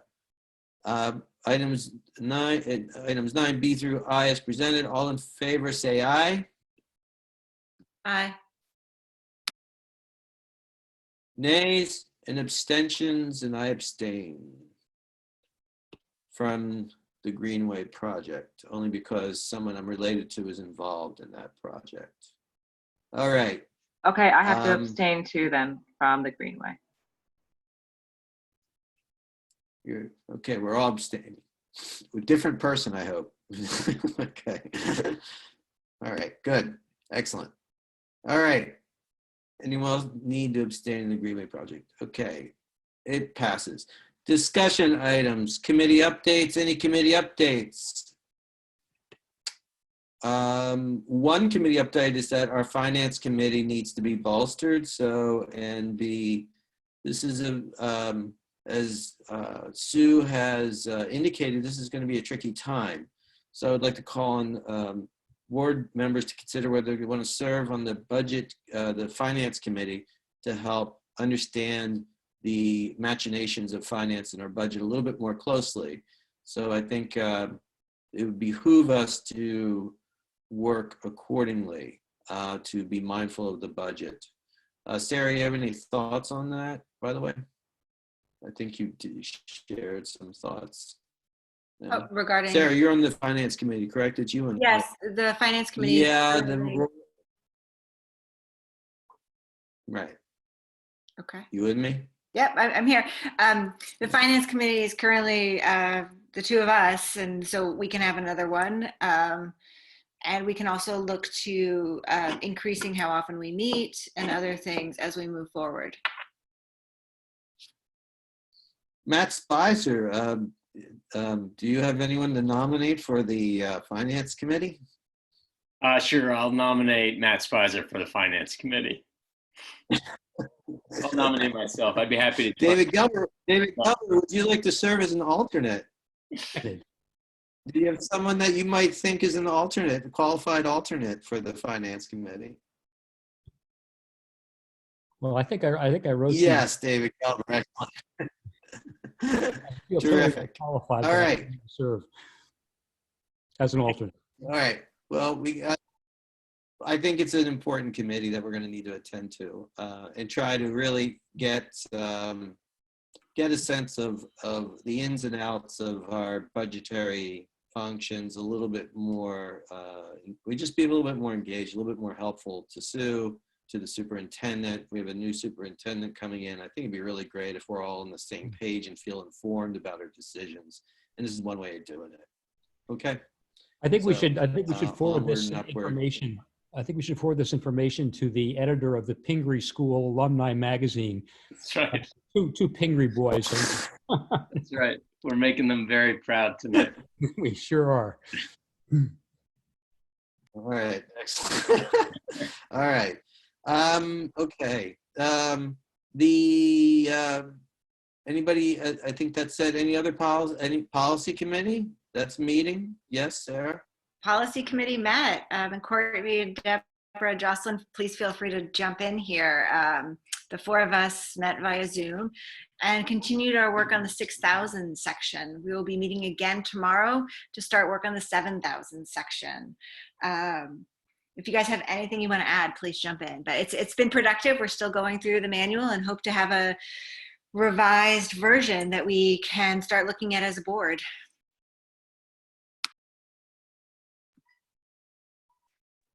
Thank you for your snap, Courtney. Excellent. That's good. That's good. What is 6,000? What is 7,000? 7,000 is pretty heavy, isn't it? If I remember correctly. Yeah. Heavy meaning super. Literally and figuratively. Yeah. 7,000 deals with, and Deborah, jump in here if I'm misstating. I don't have the policy manual in front of me, but it's the actual teaching and students. Yes. So things like our special ed plan, things like our Title I plan, we may have to fast track our Title I parent engagement part of the plan. You know, we're being audited. They've moved the dates out, but not far enough. So that is a required document. Alex was kind enough to fill in a lot of those blanks for us. He has a better sense of all the activities we do. So tomorrow that will probably be at the top of our agenda as well. We really do hope before I leave in June that this is complete, with the exception of those few big ones that we need a lot more participation, like wellness, like code of conduct. I think the special ed plan, I actually had Title I engagement on that, but that needs to get fast tracked as well. And tonight, as you know, we're doing the second reading on the on our 2D policy. So we're working on that one. The second reading has one slight change, and that's the title of the technology director. The way we worded it, we're just wording it the way our contract has it. So that's on for our second reading tonight, and that's a requirement that be adopted prior to July 1st. So we'll be in compliance on that as well. It's good work. Okay. The other stuff, the other thing would be that, you know, if we're back in the fall, I would like, you know, hopefully the planning committee will start to work with possibly with Costa to sort of facilitate the strategic plan. That's my big hope for that. And the design crew, people working in the design crew, there's a lot of work over the next couple months. Okay, the people You working froze, on the James. capital project. I'm good. You got me now? I'm all right. All right, good. Work. Feeling of work. All right. Next up is board retreats. I don't know about you, but hanging out on Zoom for 6 hours or 5 hours seems like a complete nightmare. So I think perhaps we should break up possible board retreats this summer into maybe 3 shorter ones, 2 or 3 shorter ones. Does anyone have any ideas about what that would be like, what you guys think? Do you hear the drums? I hear the drums. I'm sorry, Great. completely missed it. Sarah, can you take over? Froze. So for the board retreat, I mean, in terms of the timing, it sounds like based on what Deborah said earlier, we will not be allowed to use the building for them. So even if we did want to meet 6 feet apart in person, we would need to find an alternative space. So it is looking like Zooming. Sarah, let me correct. I'm not so sure that we couldn't use the building. We just simply can't let Phillipstown Rec have students come in and use the building and use the gym in the way that that was previously done. It doesn't mean that we can't have a meeting. I don't have an answer to that. It's not an equivocal no. It would really be a discussion item. But certainly we would have to spread ourselves out. We'd have to have masks. We would have to file all the requirements. And I'm sorry about before. I froze and then dropped out and back. And so in terms of the timing, I think if it is on Zoom, if you do it in a day with breaks, maybe it'll work. It really depends on people's schedules, but I think it would be great in July and August to have a retreat focused on board goals for the year. And then because we have our new superintendent coming on, perhaps a board superintendent relations retreat as well. Those are just my initial thoughts. Feels like People, yeah, Matt. we'd probably maybe want to have, if we're going to break it into 3 or something, I would think one on reopening and plans and ideas and potential realities would be something we could talk about, especially in August as it's getting closer. We maybe hopefully have some more answers about both the medical and the political sphere. Yeah, as long as we can frame that as something we can do in retreat. But yeah, I think that's wise too. So there's kind of but I think there's a get to know, there's sort of this building a relationship with the new superintendent, setting goals for the new superintendent, the superintendent's adopting the superintendent's evaluation, all that. And then there's other matters at hand. So the question is, I want to hear what people think. Yeah, David? I mean, it's premature to decide now whether we're going to do it by Zoom or not, right? I mean, we can put this decision off until whatever, the 1st of July, maybe. I mean, there's no reason to pretend that we know now that it's going to be possible to meet together or by Zoom. Correct, but the question is whether we want to. Well, no, the question is whether we want to, if we imagine that we're going to be meeting via Zoom, I would imagine we would be probably, and I guess the question is whether we want shorter meetings or one long meeting, and I think the shorter meetings tend to be healthier. Either way, I mean, whether we're together or whether we're on Zoom. Right. I agree with that. And I think we could have a retreat sooner than later, by the way. We could have a shorter retreat sooner, like maybe late May or early June. And then within a month on one matter, and then on another matter, we could meet in July, et cetera. I'm just putting that out there as ways of thinking about it. I'm not determining it. Sarah? It might be worth it to have one earlier on selecting the superintendent evaluation tool. However, the goals, I think, would be more appropriate for a September retreat in terms of the goals for the superintendent, as that happens in conjunction with the new superintendent. So I agree, spacing them out, maybe June, July, August, September. I want to Zoom with you guys all the time. That'll be great.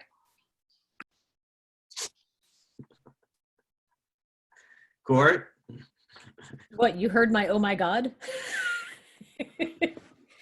Yeah, because you weren't mic'd. Yeah, I know. That was on purpose. I'm torn. I guess I would.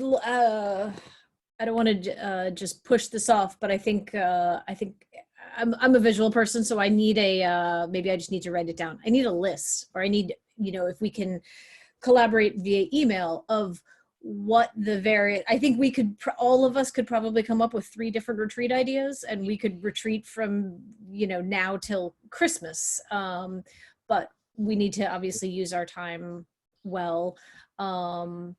and I think there's been a lot of really good ideas here. We need to also go back, we need to revisit our own board self-evaluation and our goals and what the timeline we set out for ourselves, planning for the next year. There's sort of the COVID part, and then there's the non-COVID part of, you know, continuing with business as usual. So I'm a little, I guess, overwhelmed by the ideas that of retreat possibilities. Then there's still just like becoming, you know, a whole board again, and especially working with a new superintendent. Jill had a great idea months ago, bringing in those cards that we wanted to do, you know, a 1 hour session. You know, I think it was sort of about, I want to say like about leadership and teamwork, but maybe I'm overstepping there. Jill, you are familiar with those. So anyway, I guess what I'm saying is, if it's possible, we could move some of this to email to sort of deliberate and figure out, like, let's break down what's the most important. And then from there, figure out what makes the most sense. I think initially, I think, yes, a retreat early June, which we've actually done before, would be great, in which case I think we can safely say that's going to be via Zoom. But as for later in the summer, it's hard to say right now. And we can plan for one and switch to the other if needed. Any other thoughts? Jocelyn, what do you think? Yeah.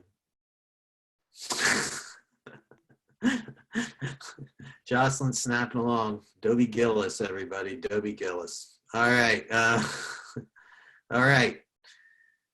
We good? Yeah. So, okay. So what I'm taking away then in our discussion is that we imagine retreats happening. We imagine particular issues. We have to sketch out, make a list of what those issues are and how to schedule them, how to schedule Deborah and Carl into that whole scenario, what makes sense, how to make some bridges happen. We do have business to take care of, which is our own eval, but adopting the new soup eval. We also have to orient, we have our own goals, but then there are, you know, questions of district goals or the goals for the year for the new superintendent, for the board. And that will be done publicly as well, but folded in there are priorities that were laid out by the priority teams. And I think it'd be really important for the new superintendent to familiarize himself with the priorities as were set out last year. And the teams were forming in January. Now, you know, this is all with the caveat, or with the assumption, I should say, that we are going to be back in full swing in September. I don't know. So I think what Courtney's saying is we have a 2-track kind of planning mechanism that we have to sort of figure out. And that 2-track is remote learning. What are our goals within that scenario? Traditional learning, what are our goals within that scenario? And that's a real hard thing to do, but that's where the finance and the budget committee and everybody has to pay attention. All right. All right. That's it for that, I think. Unless anyone has any other thoughts, no? All right, let me fetch the agenda. Okay, I need a motion on the second reading of the policy 5676, privacy and security for student data and teacher and principal data. Got it? This is a data privacy and security thing. I need a motion. So moved. Seconded? Second. Yeah, on a motion made by, be it resolved that the Board of Education at Garrison Union Free School District hereby approves policy 5676, privacy and security for student data and teacher and principal data. All in favor say aye, or raise your hand. Aye. Aye. You got it, Dusty? Got it, thank you. Nays? Be voted. All right, terrific. All right, now it's time for public comment. We encourage you to speak openly and candidly and voice your concerns, but do so respectfully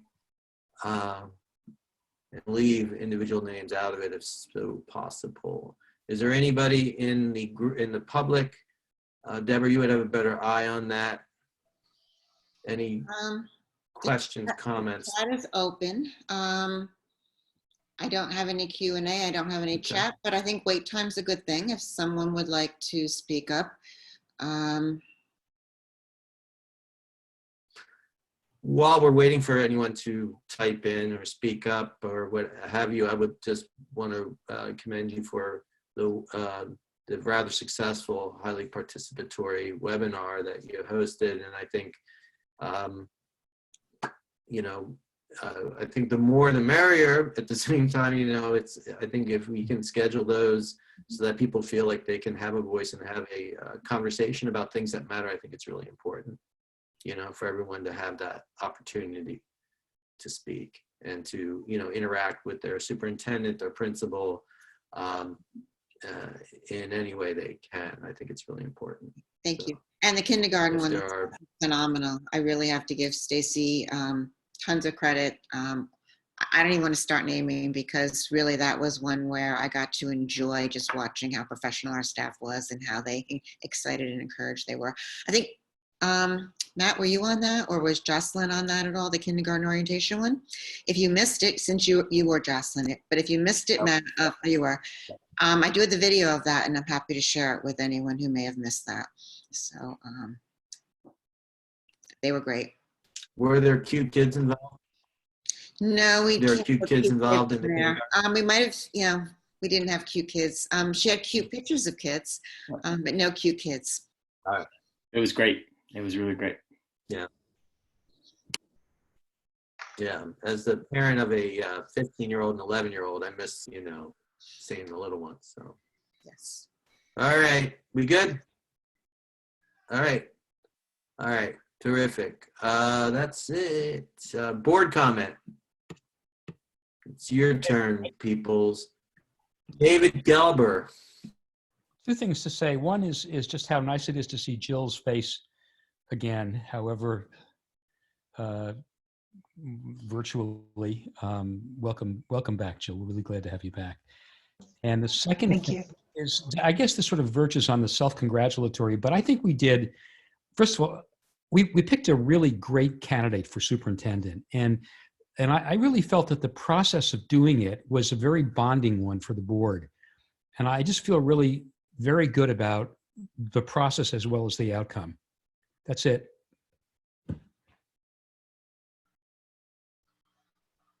Thank you, David. Other thoughts? There's finger snaps. Any other comments? All right.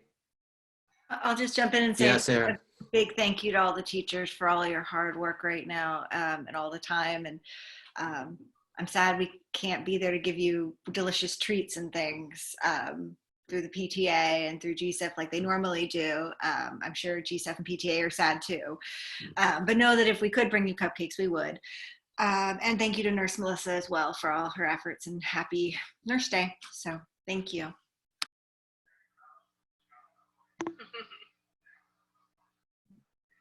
I keep thinking about how, you know, my job as a teacher, and I think Matt probably experienced, and maybe Jocelyn, I don't know if you're teaching online now, Jocelyn, but it really changes, the whole job description's changed, you know, and I've had to adapt to a new situation. And you know, at first I was kind of in denial that I had to really adapt. I just thought, oh, I'll just, you know, I'll do my normal thing. I'll just do it virtually. And then I realized it's a new thing for me. It's challenging. And I'm glad that the teachers in this district have taken an open mind and a positive approach and did so early. But it is an evolving situation, and learning how to do this well, I think, is really hard. And I'm trying the best I can. I think, you know, and it's good. It's good because it makes you realize, you know, we as a board don't operate like this, but we still have to operate. We still have to get things done. Decisions have to be made. We have to collaborate. And I think that that's true with virtual teaching in my experience is that it's distance teaching or remote teaching, whatever you want to call it. I have to figure out how to do what I do in this situation. So despite the fact that I want to be back in the classroom, so it's the way it is. So, much appreciation to our teachers for working hard, and, and for everybody else. Okay. Dusty and Deborah, and everybody in the building and everyone out of the building. So thank you, Sue, as well. Okay. Is that it?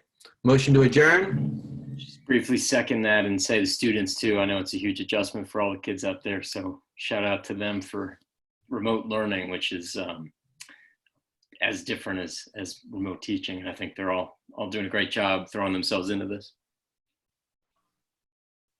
Yeah, we talk about I read a piece today about the heroes, and the real heroes are the kids who seem to be doing a lot better than some of the adults. Yeah. All right, you folk. I need a motion to adjourn. So moved. Second? Amber says, let's get on with it. All in favor, say aye. Aye. All right. All right. Thank you so much, everyone. You take care.